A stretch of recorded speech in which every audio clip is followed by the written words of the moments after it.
Coba sekarang kamu saya tanya, ini latihan cerdas. Definisi kikir itu apa tuh Pak? Gak pernah memberi kamu kan? Artis-artis Jakarta, tokoh-tokoh nasional pernah gak memberi kamu? Enggak kan? Tapi enggak pernah kamu vonis kikir. Karena kamu enggak pernah tomak. Tapi pacar kamu, kok amin ditraktir terus. Atau istri kamu, atau mertua kamu, kok enggak ngasih warisan, kamu bilang kikir enggak? Sebabnya kikir betul apa karena kamu tomak, berharap? Tomak. Maka di kitab tasawuf itu enggak ada bab kikir, yang ada bab tomak. Karena asal usul menvonis orang kikir itu karena tamak. Maka jangan banyak kenal orang, nanti banyak hukum kamu kan. Sombong juga gitu, di tasawuf itu enggak ada bab sombong. Karena orang hukumi orang lain sombong itu karena kamu ingin dihormati. Ada orang enggak kenal, terus lewat saja enggak tanya kamu bilang sombong enggak? Enggak kan? Tapi kalau kenal, oh sombong betul, kenal enggak tanya kan. Jadi tasawuf itu sisi unik dari khazanah Islam. Makanya di tasawuf itu enggak ada kritik terhadap kikir. Ya tentu kikir itu buruk, pasti ya kikir itu buruk. Tapi enggak perlu dikritik. Jangan-jangan yang salah kamu. Wong kenal Pak On di PPAI terus ingin jadi sekretarisnya. Terus ingin kenal Pak Jokowi ingin jadi menterinya. Nanti kenal rektor ingin jadi pegawainya. Ketika enggak diturutin bilang Pak Rektor kikir. Tapi orang lain ya Kak pernah berharap. Mungkin enggak menvonis Pak Rektor atau Pak On ini kikir. Enggak kan? Berarti vonis kikir itu status orang itu apa enggak kesampaian niat kamu?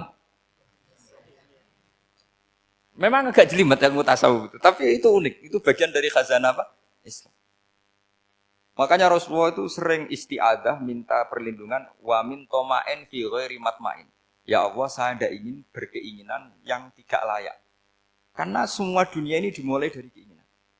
Coba kamu protes negara itu karena apa? Ingin makmur, sejahtera tanpa kerja, sehingga nyalakan menteri keuangan, menteri ini itu. Makanya kalau guyonannya ulama tasawuf begini, tak beri bocoran, guyonannya orang tasawuf. Begini guyonannya.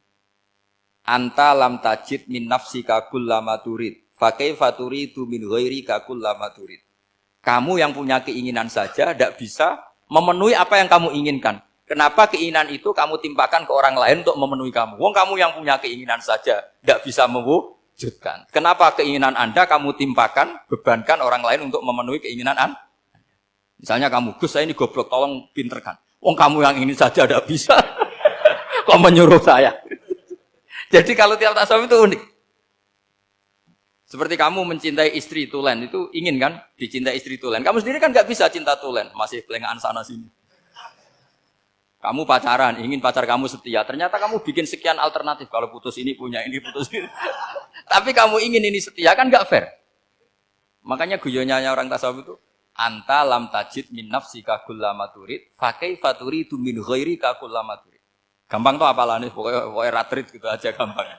Jadi kamu yang punya keinginan saja tidak bisa memenuhi. Kok orang lain disuruh memenuhi. Sehingga orang tasawuf itu malu betul. Misalnya saya kok ingin Pak On takdim sama saya itu kurang penggawean. Kalau saya ingin ditakdimi saya menakdimi diri saya sendiri. Makanya berbahagialah orang yang ngilu terus saya ganteng sendiri ya Allah. Saya kaya sendiri. Menunggu orang lain bilang kamu kaya itu repot. Menunggu orang lain bilang kamu hebat itu, ya sudah bilang aja ya Allah saya hebat, ya Allah saya ganteng, ya Allah saya cantik. Daripada menunggu orang lain bilang apa? Cantik. Jadi ilmu tasawuf itu unik. Jadi kalau fikih itu yang dikritik itu kikir. Kalau tasawuf enggak toma. Karena orang yang kamu vonis kikir itu jangan-jangan tidak kikir tapi mementingkan yang lebih penting. Misalnya ada teman yang tidak pernah nakdir kamu, ternyata punya ibu sakit, uangnya dianggarkan untuk ibunya yang sakit, atau anaknya sekolah, atau keluarganya masih butuh biaya, ya, sehingga sama teman dia kikir. Hakikatnya kikir apa mementingkan yang penting? Tapi kamu karena nggak pernah ditraktir menvonis kikir. Nah, ini pelajaran. Jadi makanya yang dianteni ilmu tasawuf itu tomak, tamak tadi kalau dalam bahasa Indonesia, bukan kikir. Karena vonis kikir itu akan disematkan orang yang tidak kesampaian hajatnya. Makanya bapak saya itu, keluarga kiai itu ajarannya itu. Yang penting jangan berharap dari orang lain. Ini Pak On saksinya, saya dulu benahin terjemah itu nggak pernah ingin diperlakukan seperti ini. Ya ngaji aja. Karena pikirannya keluarga kiai itu sederhana. Kalau ngamal ya ngamal saja. Ngamal itu heroik. Makanya buyut-buyut kita semua ini kan pahlawan semua. Membela negara Indonesia jadi merdeka. Ya nggak pernah kebayang jadi presiden, menteri. Tapi sekarang nggak, ngamal sedikit saja harus jadi menteri jadi. Ini bahaya kalau dalam kelangsungan bernegara karena orang biasa transaksional. Awal negara ini dibangun berdasar heroik, bukan berdasar apa? Transaksional. Tapi sekarang orang akan membiasakan itu. Apa-apa itu transaksional. Ini tidak bagus untuk kelangsungan bernegara. Apalagi kelangsungan beragama. Sehingga seperti saya ini masih punya desa-desa binaan di Sragen, di pedalaman Papua sekalipun. Saya punya santri banyak di Papua. Itu kalau cerita itu unik-unik. Itu mau Jumatan, itu enggak ada orang 40. Sudah datang setengah 12, itu datangnya 3 jam. Di situ mau ketemu santri 3. Semua, karena ya akhirnya mereka tanya gini, Pak. Pertanyaannya itu lucu. Gus, boleh enggak Jumatan orang 3? Secara fikih Syafi'i kan harus orang 4. Kemudian mereka tak bilang, buat sholat duhur saja. Mereka enggak mau. Wong Jumat-Jumat kok duhur. Harinya kan Jumat, masa sholatnya? Sehingga kita yang jadi kiai akhirnya nyari fikul madzhabil arba. Nyari fikih madzhab 4. Ternyata Imam Malik membolehkan orang 6. Ada yang bilang 12. Yang penting keceluk jamun. Jamun itu kelompok. Kalau 3 kan belum keceluk apa? Belum disebut apa? Kelompok.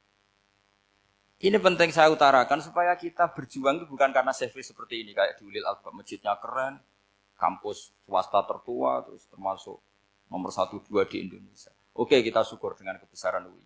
Tapi yang namanya dakwah itu menjadikan orang tidak tahu menjadi tahu, termasuk kepada desa-desa tertinggi. Sama. Yang namanya menteri itu pembantu presiden untuk memenuhi kebutuhan rakyat banyak. Sekarang misalnya menteri pertaniannya itu hebat, cerdas, tapi petani nggak mau nandur padi, mau apa itu? Coba yang membantu ketahanan pangan itu para petani mau nanam padi apa karena menteri pertanian? Karena petani mau nanam. Ya sudah GR saja, kita pembantu presiden semua. Karena ikut menyumbangkan ketahanan pangan. Tapi kamu kan nggak digaji, kita keren, ngamal tanpa harap gaji. Ini penting. Supaya Anda itu nggak hati kecil gitu. Ikut menyumbang negara tanpa ingin dapat gaji. Keren enggak? Nah itu nubuah. Apa? Nubuah. Orang Ansor itu seperti itu. Sehingga ketika Rasulullah wafat dan ada kompetisi kepemimpinan, itu orang Ansor enggak ikut. Sudah kita makmum saja, silahkan dibagi di saking baiknya orang Ansor. Nah, makanya saya ulang lagi ya. Kecerdasan nubuah ini yang enggak difahami orang Khawarij. Orang Khawarij cara berpikir yang kerja banyak harus dapat banyak. Sementara kecerdasan nubuah enggak. Yang biasa memberi, terus memberi saja, biar derajatnya tetap al-yadul ulya.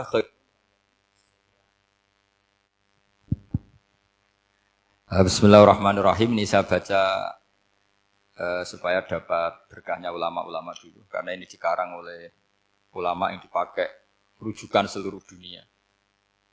Begini, qala Ibnu Taimiyah ma'rifatu sababin nuzuli yu'inu ala fahmil ayat. Jadi mengenali asbabun nuzul itu membantu memahami secara benar ayat itu. Karena tadi kalau ayat itu dipotong itu maknanya bisa kacau kayak tadi famastam ta'tum bihi minhunna fa'atuhunna ujurahun. Kalau diterjemah itu kan mendukung kawin mut'ah. Kalau terjemahnya saja perempuan siapa saja yang pernah kamu nikmati, yang penting kamu bayar, itu kan aliran sesat dan menyesatkan. Itu konteks asbabun nuzul tidak seperti itu. Perempuan yang sudah menjadi istri kamu, seorang lagi perempuan yang sudah menjadi istri kamu, jika sudah kamu hubungan intim, maka maharnya harus dibayar penuh. Tapi kalau belum hubungan intim, maharnya hanya wajib separuh. Fanis suma farotum illa ayafuna au yafu alladhi biyadihi uqdatun. Tapi tadi kalau di Indonesia gimana Gus? Ya itu yang repotnya. Maharnya itu tadi mau kena atasan dan apa? Bawahan. Wah kacau kalau di Indonesia. Sehingga kita bingung kalau dalam logika Arab kan gitu.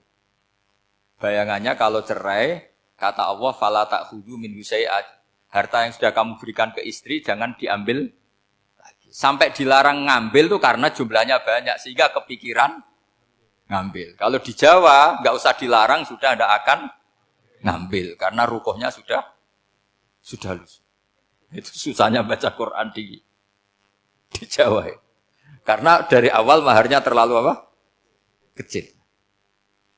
Terus beliau Imam Suyuti termasuk di sini menyontohkan yang pasti salah kalau difahami yaitu tadi ayat apa itu fa'ina ma tuwallu fastamma napa wajib. Jadi beliau terus meringatkan betapa pentingnya mengenali asbabin nuzul. Karena asbabin nuzul itu gampang. Saya ulang lagi, asbabin nuzul itu gampang. Gampangnya begini ya, kan ada satu peristiwa. Misalnya begini, Rasulullah itu kan mengkritik penuhanan Lata dan Uzza. Berhala-berhala itu dituhankan, dikritik sama Rasulullah. Kemudian mereka begini, karena mereka biasa personifikasi Tuhan. Muhammad, kalau Tuhan itu tidak Lata Uzza dan itu terbuat dari batu, lalu Tuhan Anda itu dari apa? Amin fiddotin audhabin. Lalu Tuhan Anda ini dari emas apa dari perak? Karena mereka nggak bisa membayangkan Tuhan tanpa dipersonifikasi. Terus Allah menurunkan qul huwallahu ahad, Allahus somad, lam yalid wa lam yulad wa lam yakul lahu kufuwan ahad. Karena otaknya mereka sudah begitu, yang namanya Tuhan itu harus dipersonifikasi. Makanya saya kemarin di Korea seminggu, cerita yang paling unik gini Pak On, ada bos Islam, ada bosnya TKI yang baik. Mereka mengizinkan pekerjanya sholat. Bareng sholat tuh diingeti ke atas, ke bawah. Kok nggak ada arcanya? Sehingga setelah sholat dibilang, apa saya belikan berhala sekalipun? Karena nggak kebayang ada orang sholat kok tanpa berhala, tanpa Tuhan. Yang kamu sembah itu mana? Kok nggak ada? Apa tak belikan? Jadi unik. Nah teman saya yang satu unik lagi. Dia termasuk pegawai Garuda. Yang derekno saya ke Korea itu orang pegawai Garuda. Dia karena orang kaya biasa ke Eropa kemana-mana itu. Singkat cerita dia sholat di mall. Karena nganggep Korea itu sudah negara maju kayak Eropa. Setelah sholat di mall pas asar itu, security-nya nelpon polisi. Pak polisi di sini ada ritual teroris. Jadi kalau menamakan sholat itu ritual teroris. Jadi artinya apa? Ritual-ritual yang kita lakukan itu macam-macam cara pandang. Orang ateis itu kan Cina kan Korea itu kan ya Cina lah, Korea, Jepang, RRC itu kan sipit. Itu ya yang namanya ibadah, sembahyang harus ada patungnya, atau ada arcanya, atau ada benda-benda. Orang Islam kan nggak ada sama sekali. Makanya mereka itu, kok bisa?